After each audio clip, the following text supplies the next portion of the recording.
মুসলমানকে যে ভাগ করবে সে জাহান্নামে যাবে, একবারে সোজা জাহান্নাম, তার কোনো মাপ নেই। হাজারটা ইখতিলাফ থাকবে, ইখতিলাফ থাকলে কোনো সমস্যা নেই। ইখতিলাফের ভিত্তি হলো ইলম, জ্ঞান।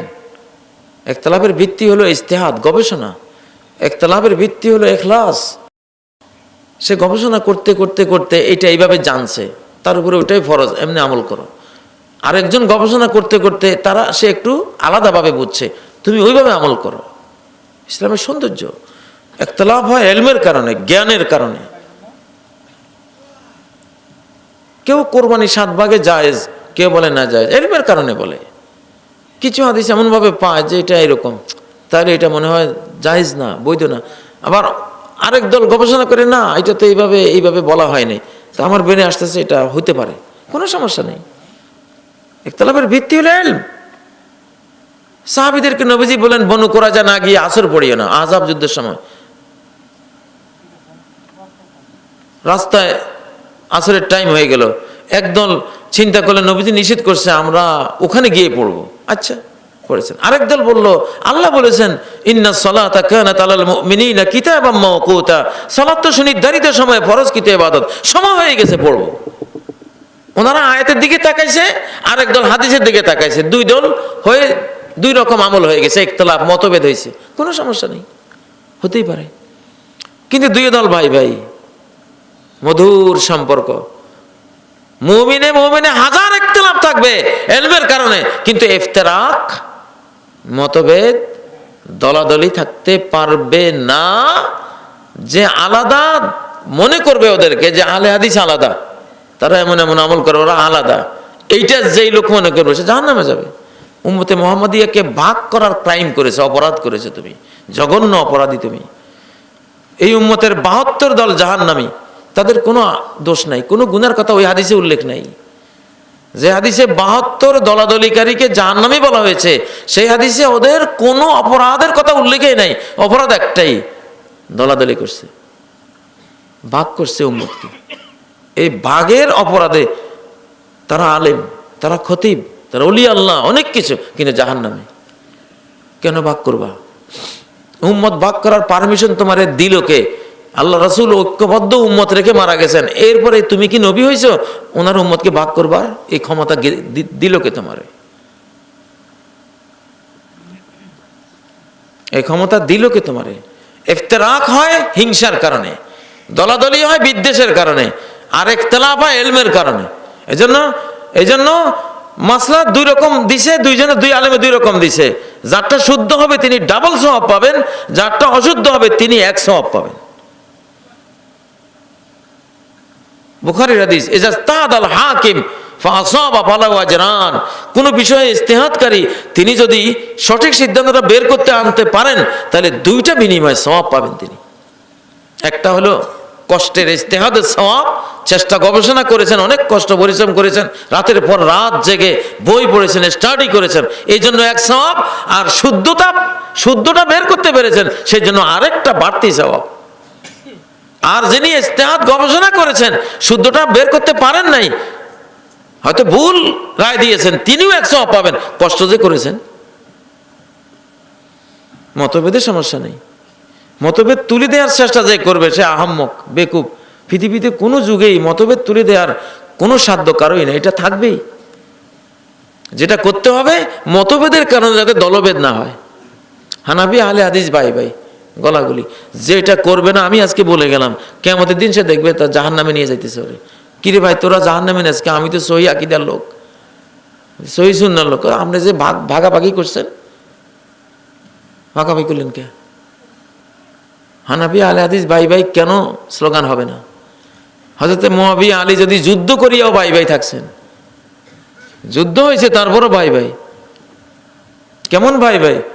রোমের বাদশা লিখছে, মুআবিয়া আমরা তোমাকে পছন্দ করি, আলী তোমার বিরুদ্ধে যুদ্ধ করতেছে, তুমি বলো সৈন্য পাঠাইয়া আলীকে অ্যারেস্ট করে দেই তোমার কাছে, তুমি কল্লা ফেলে দাও। মুআবিয়া লিখছে, রোমের কুত্তা, আমরা 2 ভাই ঝগড়া লাগছি, তুই কোন সাহসে আমাদের ভিতরে ঢুকলি?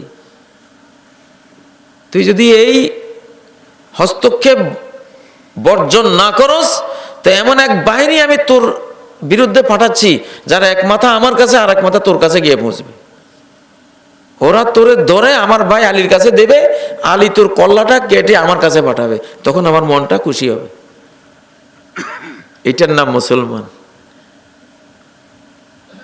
মান ফারাকাল জামা কিদা শিবরিন, যে উম্মতের ইউনিটি, ঐক্য থেকে এক বিগত সরবে, হাজার একতলাপ থাকবে কিন্তু ইউনিটি নষ্ট করতে পারবে না।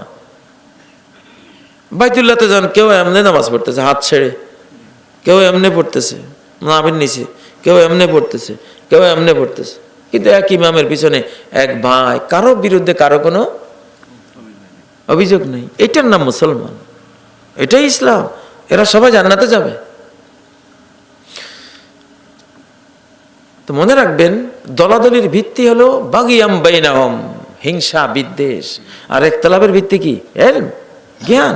ইখতিলাফ করেন, আপনি মক্কার সাথে ঈদ করেন, আমি বাংলাদেশের সাথে করি, কোনো সমস্যা নাই, কিন্তু এক রিক্সায় যাব।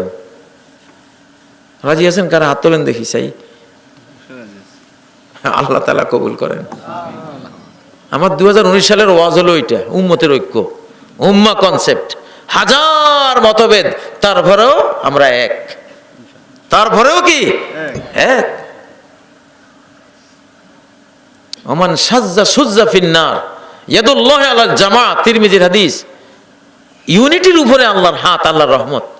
যে ইউনিটি থেকে সরে যাবে সামান্য, সুজ্জা ফিন্নার, তাকে জাহান্নামে পৃথক করে নিক্ষেপ করা হবে। আপনি কেন জাহান্নামে যাওয়ার ঝুঁকি নেবেন? হযরত আলীর সাথে দ্বন্দ্ব করে একদল পৃথক হয়ে গেছে, আলাদা দল হয়ে গেছে। নবীজি বলছেন, খারিজি, যদি পাইতাম আমি এই দলটারে, লাকতুলান্নাহুম কাতলা আদ, আদ জাতির মতো আমি কতল করতাম এদেরকে। ওদের ইবাদত কেমন ছিল? সাহাবী দিচ্ছে তাদের নামাজের পাওয়ার বেশি।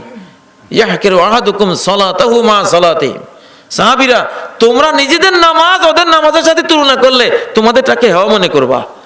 কেরাতাহু মা কেরাতিহিম, ওরা যেই সুন্দর কেরাত করে, যে চোখের বাণী ফেলে, যে স্টাইল, যেই পারফেক্টলি তারা কোরআন তেলাওয়াত করে, তোমাদের তেলাওয়াত তার সামনে কিছু না। তারা যেভাবে রোজা রাখে তোমাদের রোজাও কিছু না।